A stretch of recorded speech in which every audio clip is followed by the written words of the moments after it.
yang kami kebetulan merupakan pemuda yang aktif dalam beragama, pendiri masjid ini dan sekaligus pendiri Desa Jatisobo ini. Dulu kan Masjid Dumulur itu ada di tengah waduk. Assalamualaikum warahmatullahi wabarakatuh, Sobat Baik FKM. Gimana nih puasa di hari ini? Apakah sudah mendapat lebih dari 3 kali khatam? Semoga ya di hari ini, di Ramadan tahun ini semakin banyak kita menghatamkan Al-Quran agar kita lebih indah lagi puasa kita di Ramadan tahun ini. Baik Sobat Baik FKM, kembali di program Jelajah Masjid Solo Raya. Kita akan menjelajahi masjid bersejarah yang ada di Solo Raya, dan hari ini kita berada di Masjid Agung Jatisobo, Polokarto, Sukoharjo. Masjid Agung Jatisobo ini memiliki keterikatan dengan Keraton Mataram dan juga dengan Keraton Kasunanan di Surakarta. Untuk lebih jelasnya kita akan bersama dengan narasumber yang hari ini sudah siap membersamai kita untuk menjelajahi tentang Masjid Agung Jatisobo. Baik, kita akan lanjutkan perjalanan kita. Let's go.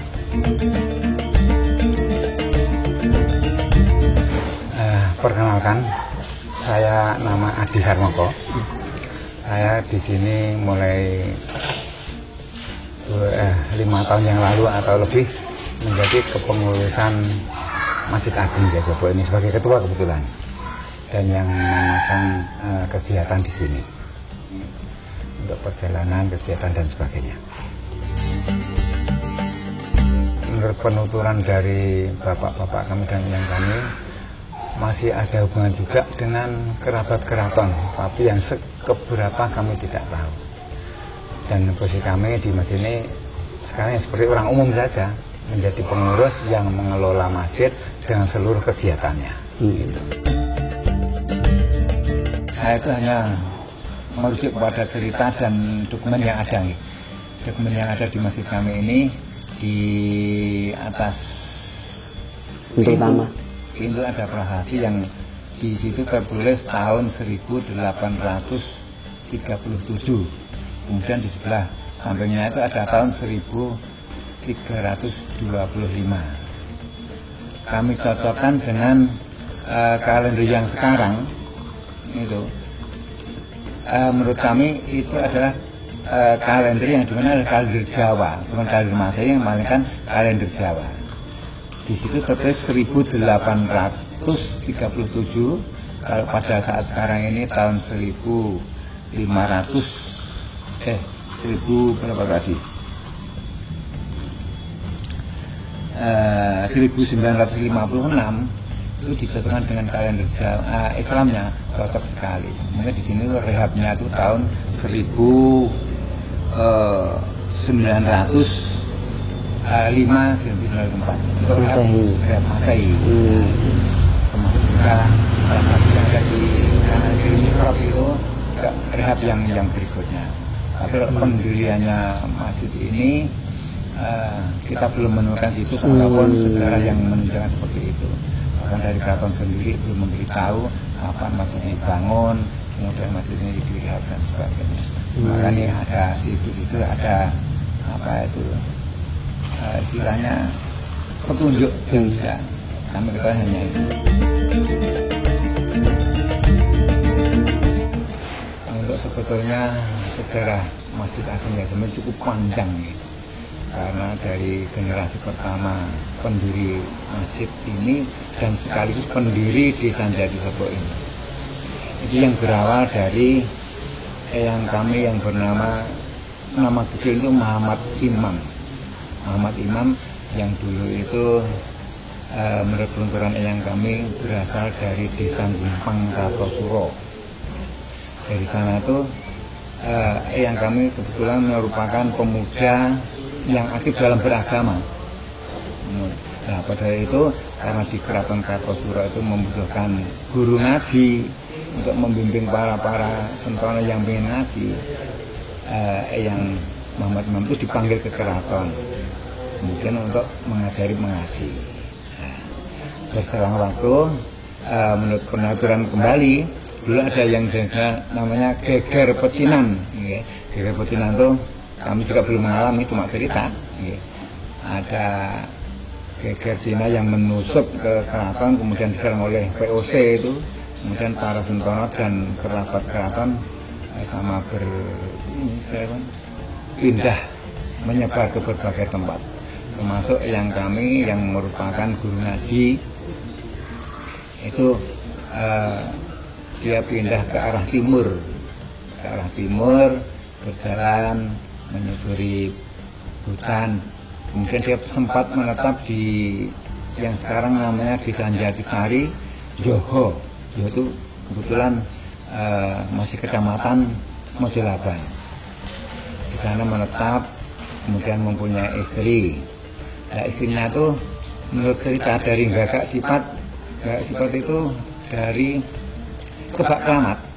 Nah, Kebak Keramat sana mempunyai anak, kemudian setelah itu dia mau mengembangkan agamanya lagi. Dia berjalan lagi ke arah timur. Nah, ke arah timur sampai ke Magetan untuk wilayahnya mana kami kurang tahu. Kemudian dari sana juga mengembangkan agama, kembali lagi ke arah barat lagi. Ke arah barat, kemudian dia menetap di Desa Kayu Opak, Desa Kayu Opak itu yang sekarang Kayu Apak, Kecamatan Polokarto. Di sini sempat mendirikan masjid, mendirikan pengajian. Di sini kan ada di pinggir sungai. Masjidnya masih ada, Pak?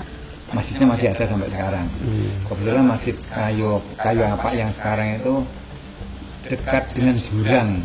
Jadi santri yang mau ke sungai, mau ke itu kadang ada yang kecelakaan. Nah, penelitian dari yang kami kemudian migrasi pindah ke arah barat lagi sampai ke Desa Jatisari ini.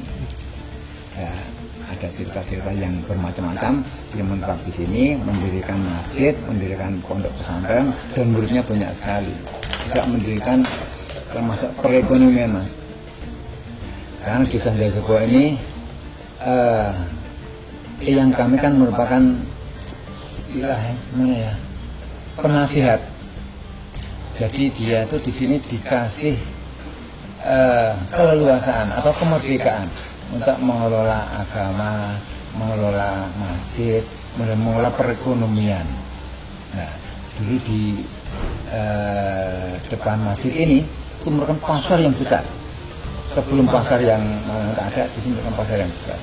Dari Sukoharjo, dari Karanganyar, bahkan mungkin dari Solo sendiri banyak yang ke sini. Panjenengan masih kecil tersenten? Hanya ada sisanya 1-2.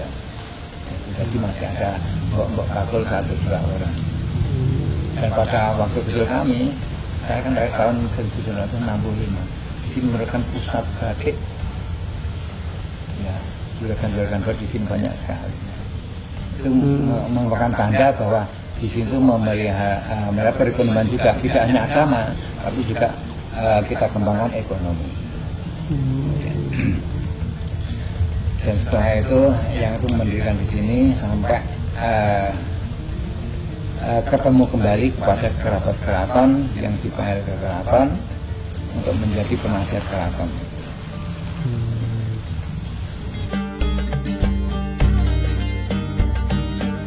Ya hanya perkiraan lagi, karena setelah dia itu pindah dari Kartosuro itu 1745. Karena itu Sinun yang ke-1 Sinun Pakubono 1 lah. Kemudian dia pindah ke arah timur, kemudian minta izin untuk membuat masjid ini. Itu kan sudah Pakubono yang kedua. Pakubono kedua Ya. 1755. 26 sampai 742 Pakubono kedua itu. Jadi berdiri masjid itu sampai mungkin ya sekitaran itulah mungkin. Walaupun dulu tidak seperti ini, tembok-tembok yang sudah besar, mungkin masih gede dan sebagainya.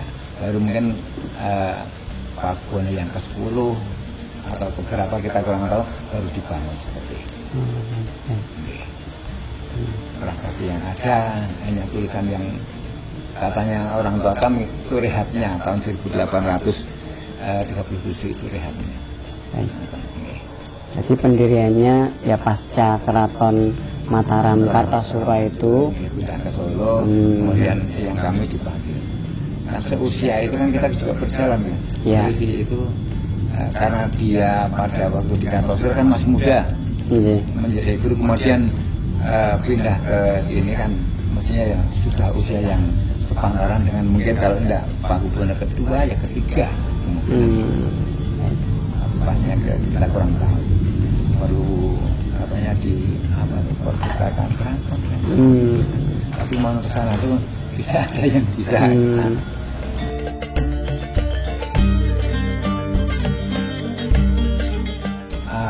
Yang kami, yang khotib imam yang sekarang sudah dipanggil khotib imam, itu mempunyai pondok pesantren ya. Setelah mendirikan masjid, dia juga mendirikan pondok pesantren. Dan di pondok pesantren diajarkan berbagai ilmu agama dan juga berbagai ilmu untuk ekonomi. Nah, di Jogja ini ada yang diajarkan bersawah, ada diajarkan yang batik, kemudian ada yang dan sebagainya. Nah, yang Imam Suyoto itu menurut ceritanya itu adalah murid dari yang khotib imam, dan muridnya kan banyak yang kita ketahui, yang dekat adalah di Wonorejo adalah yang Imam Suyoto. Kalau yang di Mulur itu kami lupa namanya, ada juga tersebar ya berarti. Ya, masjidnya juga ada. Dulu kan masjid di Mulur itu ada di tengah waduk. Kemudian dipindah ke utara waduk sekarang. Itu merupakan murid-murid yang kami yang merupakan ulama-ulama yang mengembangkan agama Islam.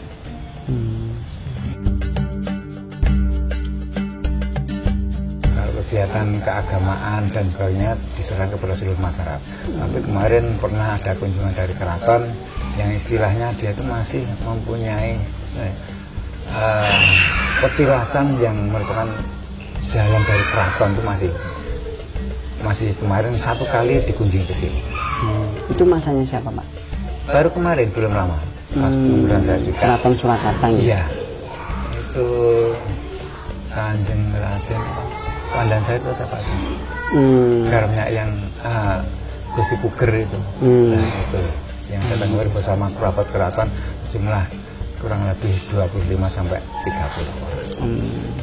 Mengunjungi ke sini.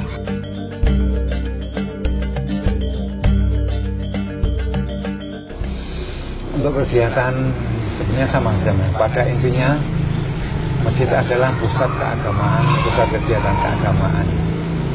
Jadi untuk pertama sholat jamaah 5 waktu, kemudian pengembangan pengajian itu kita galakkan sebetulnya. Tapi kadang itu kita merekrut anak-anak muda yang cukup sulit. Tapi inginan saya itu sebenarnya di sini menjadi pusat keagamaan yang mestinya kita mengacu kepada junjungan kita Rasulullah Sallallahu Alaihi Wasallam.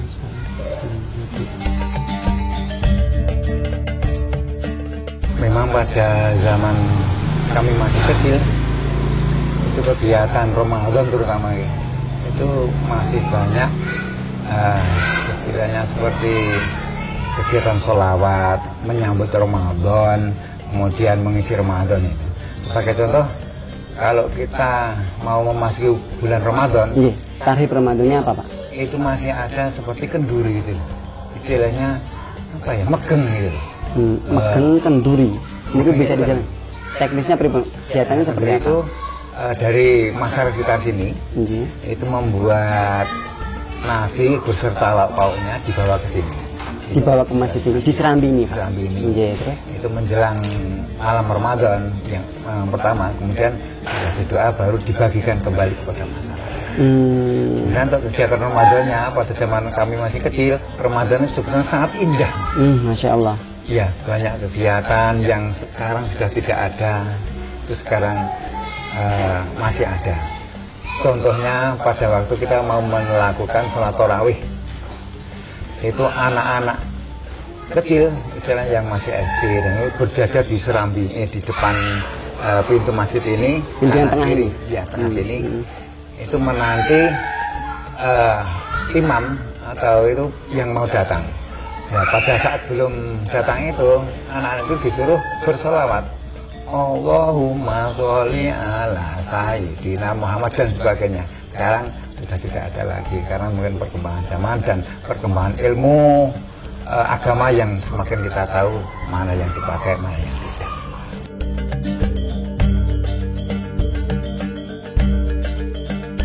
Kalau dulu itu setelah sholat taraweh, Sholat isya.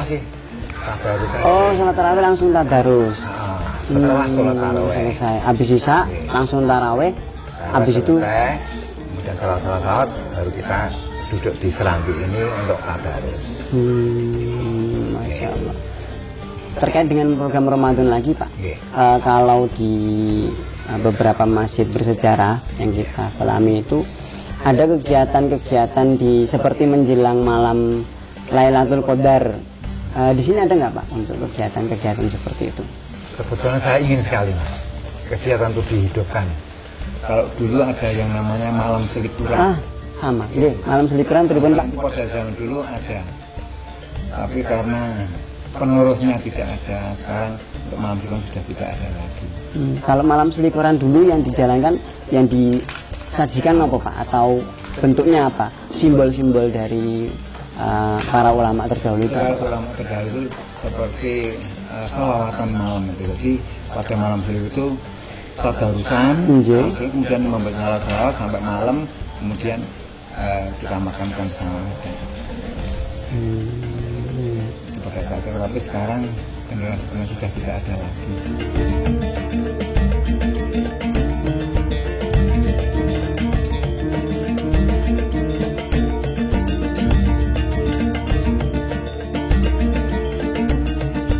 Masjid ini kebetulan masjid yang bersejarah karena berdiri sudah terlalu lama.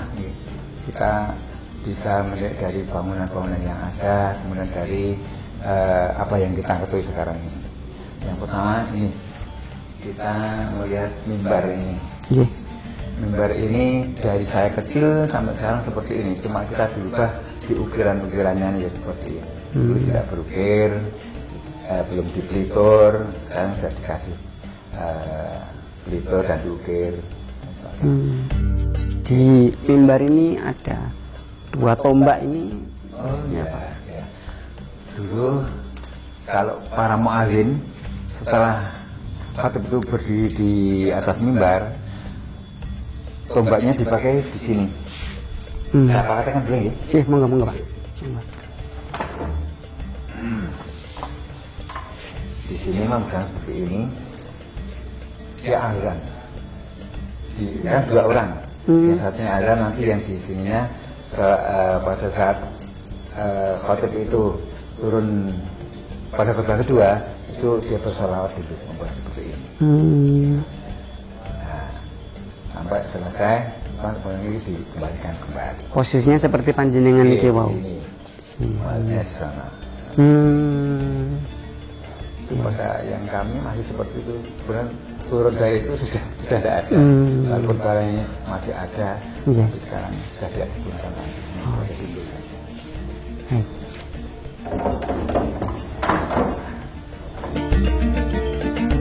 Ini merupakan masjid yang merupakan ciri dari keraton.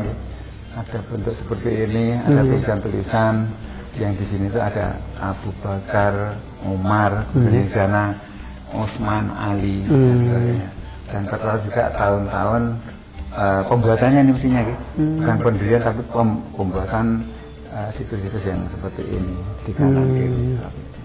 Dan kemudian di Masjid Keraton itu kan ada matahari 2 seperti ini.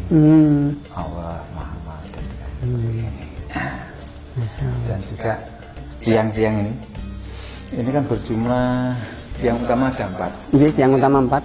Tiang di sekitarnya itu ada beberapa itu yang merupakan ciri di sini. Tiangnya cuma sambungan.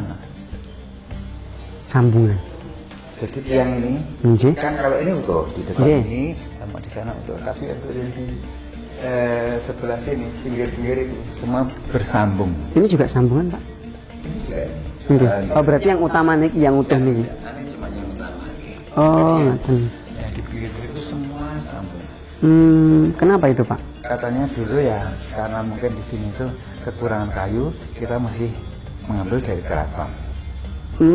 Ya. Atau mungkin yang mana kita juga. Ya, oke. membutuhkan kayu khusus gitu ya Pak. Nah, karena ya. Mirip sekali sama Masjid Solo. Iya betul sekali Pak. Persis kalau secara letak posisi sangat persis sekali Pak. Dan pengetahuan kami juga dari kecil kita melihat ke atas. Iya. Itu bentuknya juga seperti ini. Dan kami pelihara semaksimal mungkin. Nanti insya Allah mau Ramadan ini kita bersih, kita benahi, atau mungkin yang sudah kita cat kembali. Oh iya. Dan yang perlu diketahui untuk masjid ini yang merupakan patokan mungkin rehabnya atau berdirinya adalah di sini Mas. Pintu utama. Perhati yang ada di atas ini. Kalau di sini. Pintu utama ini ya. Pintu utama ini. Ini kan ada tulisan La ilaha illallah Muhammad Rasulullah. Di sini ada tahun 1837. Tahun Jawa tadi yang jenengan sampaikan. Kemudian tahun Jawa karena saya katakan cocok. Kalau ini tahun Arabnya 1325. Ini merupakan tahun Hijriah rehab dari Masjid Agung Jati Sapo ini. Kalau simbol-simbol ini panjenengan ngertos mboten Pak? Simbol ini saya kurang tahu, tapi katanya dari orang Subo itu ini kan ada dari padi dan kapas. Padi dan kapas. Padi dan merupakan ekonomi dan kapas merupakan apa itu pakaian daerah. Oh. Dan ini mungkin juga dari Sinuun kedua atau berapa nih di garis dua. Dua. Kemudian juga betul itu dari Sinuun Pakubule yang kedua pendiriannya itu, tapi yang rehabnya yang di bawah ini. Ya semoga benar. Pada zaman dahulu ya. Untuk sholat putri itu kalau di sini itu ada di sebelah selatan ini. Di sini dikasih penutup kain sampai sana. Jadi untuk putri itu tempatnya sholat di sebelah kiri ini. Di sini. Di sini. Kemudian yang utara itu di depan sampai ke belakang di sini. Kemudian itu tambahan Pak.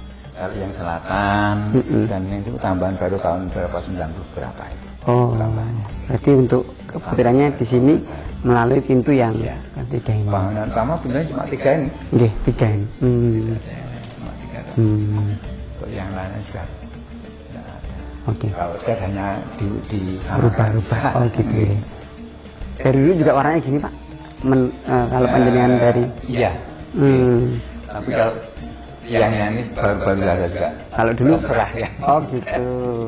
Kalau masjid warna temboknya ini seperti ini. Temboknya juga terserah yang. Oh gitu. Oh nggih. Warnanya kita sesuaikan saja. Kesepakatan rapat nih misalnya. Iya. Di sini ada beduk dan kenongan. Beduk ini cukup besar ya. Jarang sekali menjadi punya beduk besar ini. Kalau musim yang lama. Ini masih orisinil dari zaman dulu. Kayunya ini walaupun sudah direhab, tapi masih orisinil juga. Termasuk tiangnya ini ada tapi juga masih orisinil. Untuk kentongan itu sebetulnya posisinya juga di sini, ada di depan, di depan sana, kanan kiri. Pintu masuk depan ini ada kentongan besar dan kentongan kecil. Bisa diceritakan pripun Pak itu dulu? Iya, kalau dulu itu kalau Jumatan itu yang ditabuh dulu yang kentongan kecil, kentongan kecil dulu, kemudian kalau sudah memasuki apabila hampir mendekati Jumat waktu khotib itu nabuh beduk. Jadi misalnya jam 12 atau seperempat nanti ini itu jam setengah 12 sudah ditabuh. Dan gitu. Kemudian khotib datang mau khutbah, beduk selesai kembali kita nabuh kentongan yang gede, dung untuk kemudian bisa dimulai. Ini juga merupakan sumur yang masih ada. Airnya juga nggak terlalu dalam, dekat ini. Itu kalau musim gini mah hanya berapa ya? Saya cetek banget. Oh ngaten. Walaupun ini jarang sekali ya, jarang sekali apa itu? Asap. Kalau tidak musim kemarau panjang itu tidak. Ini masih kami gunakan juga, walaupun sudah ada sumur yang satunya, tapi ini masih kita gunakan. Waktu kecil, ini untuk apa saja Pak? Untuk di Ya, untuk kebutuhan umum. Oh gitu. Kan kadang tuh sumur kalau musim kemarau banyak yang asap. Iya. Kami juga dari kecil, kalau pada waktu kami kecil, Iya. kita sering limbah di sini, pakai mandi, pakai cuci dari sini juga. Ketika musimnya asap itu tadi. Oh, sumur lainnya asap, di sini jadi Ini masih. masih, Masya Allah. Berkahnya masjid ya Pak. Bentuknya juga dari dulu seperti ini Pak. Enggak berubah.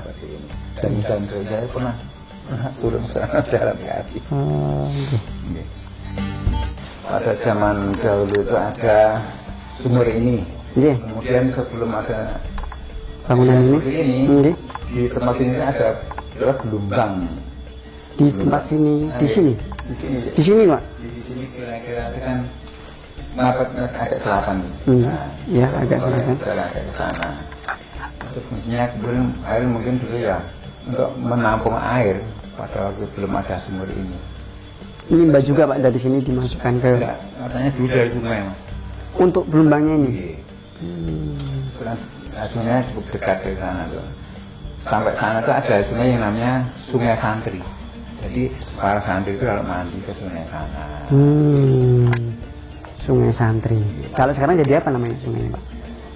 Ya masih sama tapi sudah tidak kurang lagi. Oh, Sudah gitu. berubah. Fungsi sungainya pun sudah berubah. Bentuknya sudah berubah. Iya.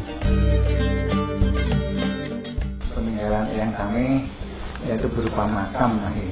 Ah, Yang kami kan dikuburkan di sebelah masjid ini. yang Imam Khatib. Iya. Hmm. Nah, kebetulan itu Iya. di sebelah itu ada makam, yang makam itu digunakan untuk para ulama dulu dan sampai sekarang masih dipergunakan. Tidak semua orang bisa dimakamkan di Iya. sini. Kecuali istilah kiai lah. Oh, ngerti. Keraton itu. baru bisa. Di sini. Pintu masuknya dari sini ya Pak. Iya. Dari sisi selatan masjid ya.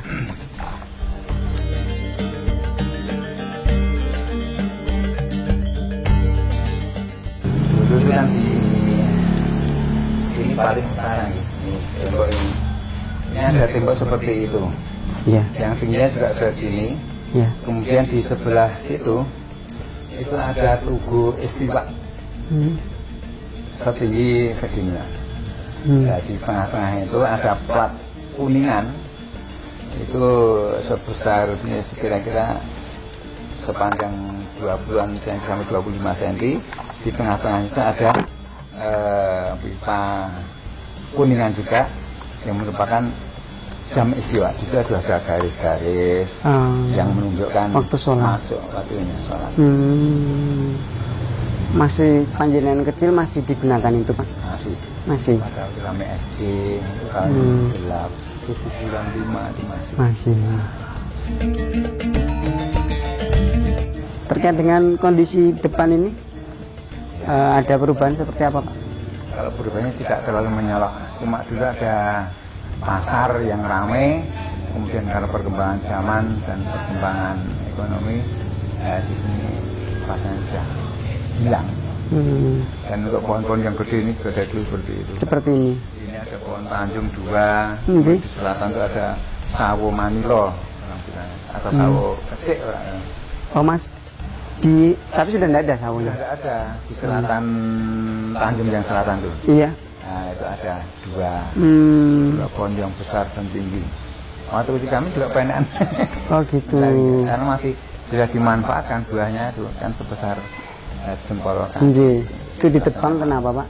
Dihilangkan? Ditebang mati Mas. Oh mati? Oh gitu. Mati. Di situ dulu dibangun sebuah pondok pesantren. Pondok pesantren yang didirikan oleh yang kami untuk mendidik agama, mendidik ekonomi, mendidik dan sebagainya. Tempatnya di situ ya? Tempatnya di situ. Tapi kecelahannya saya sudah tidak tahu. Iya. Karena sudah lama sekali, mungkin tahun 1900-an itu baru. Baik. yang sampai sekarang tuh menjadi kekaguman saya itu kan semua cagak ini Sambungan ya? seperti ditempel itu. Oh. Iya Pak. Disambung seperti ditempel aja, tapi sudah ratusan tahun berdiri kokoh tidak ada. Walaupun ada gempa yang bisa tidak apa-apa. Terkait foto pasangannya panjenengan juga nggak tahu Pak? Belum tahu. Belum tahu. Baik. Di makam itu ada pagar yang tebal, itu fotonya masih gede-gede gini. Jadi bisa dibilang 30 kali berapa ya nih? Kali 60. Jadi fotonya besar sekali. Tebal-tebal gitu. Oh, iya. Untuk pagar di makam, mengelilingi makam. Ini jadi sekarang sudah nggak ada. Oh gitu. Ada pagar itu nggak ada.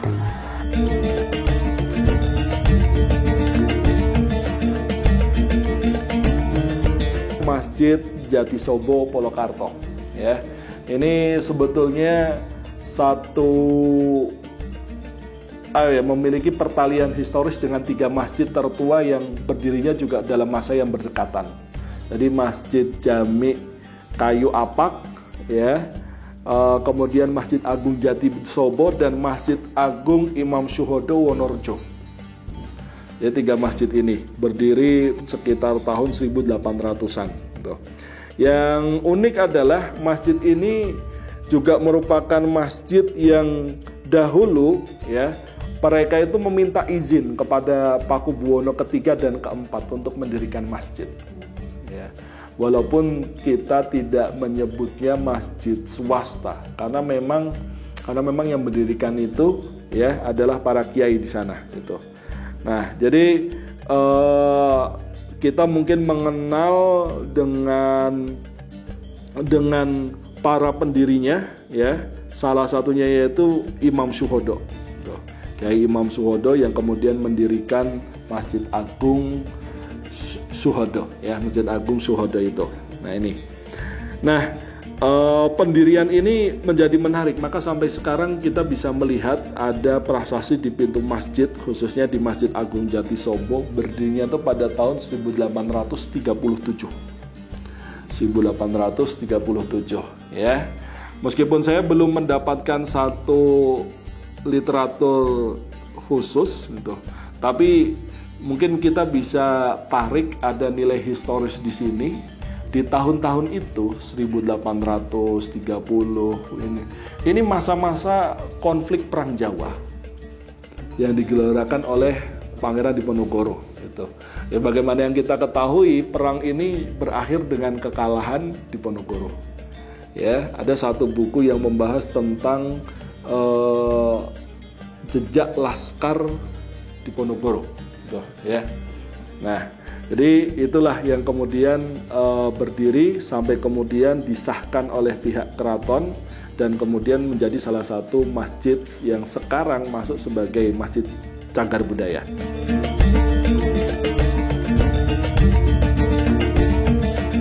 Mari kita gunakan masjid yang bersejarah ini, jangan hanya bersejarah saja, tapi yang penting adalah ukhuwahnya. Kemudian kita bangun kegiatannya. Mungkin dari pemirsa ada yang pingin kesini, jangan kita gunakan sesuatu yang di luar dari Islam. Jangan digunakan yang mistik-mistik. Walaupun mungkin itu ada, tapi kita gunakan yang masjid yang benar-benar ruhnya masjid. Jangan gunakan yang lain untuk sholat, untuk kegiatan, untuk pengajian dan sebagainya. Demikian pemirsa FKM TV dimanapun Anda berada, sobat baik FKM, di hari yang penuh berkah ini, di bulan Ramadan yang senantiasa diberkahi Allah ini, semoga ibadah Ramadan kita, puasa Ramadan kita semakin indah dengan mempelajari sejarah dan sejarah masjid yang dipulik di program FKM TV ini. Semoga memberi pencerahan kepada kita bahwasanya masjid di masa Mataram Islam itu tidak jauh dari Al-Quran dan hadis, dan keraton-keraton itu pun sejatinya adalah wajah Islam pada saat itu, metode dakwah pada saat itu, Dan sekarang harapannya dengan program ini kita menjadi paham bahwasanya orang Jawa itu tidak bisa dilepaskan dari Islam yang benar. Demikian, semoga ini bermanfaat. Saya bersama Pak Adi mohon undur diri. Semoga Ramadan tahun ini memberikan keberkahan, puasa kita senantiasa diterima oleh Allah Subhanahu wa Ta'ala. Saya mohon maaf atas segala kekurangan. Assalamualaikum warahmatullahi wabarakatuh. Terima kasih Pak Adi.